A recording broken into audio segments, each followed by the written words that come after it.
Ever fill up your gas tank but your gauge still screams empty, leaving you wondering if you are about to be stranded on the side of the highway?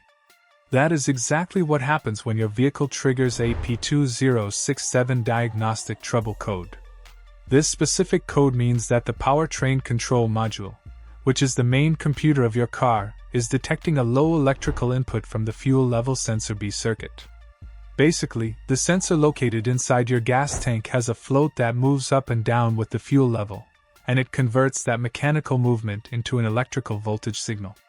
The computer uses this exact signal to tell you how much gas you have and to calculate your fuel economy. When the voltage drops below the normal operating range, this code is set.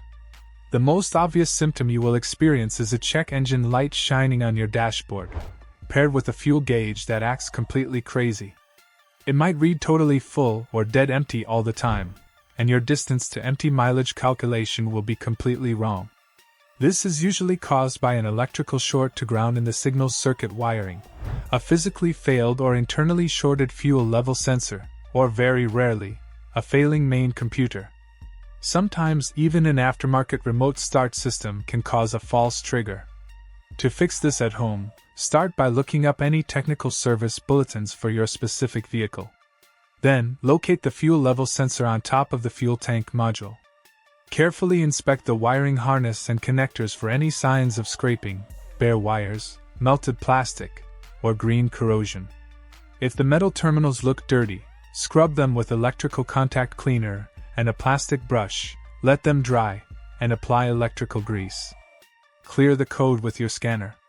If it comes back, you will need to use a digital voltmeter to check if the sensor is receiving the correct 5 or 12 volts with the key turned on.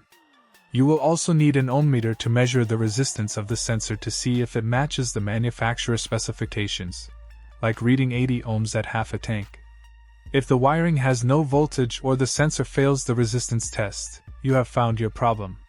However, dropping a heavy gas tank to replace a sensor or diagnosing a complex main computer issue can be incredibly difficult and dangerous. If the basic wiring checks do not fix the issue or if you are not comfortable working around raw gasoline, it is absolutely time to take your car to a professional mechanic for a proper repair. Keep your tank healthy and your gauge accurate, and drive safe out there.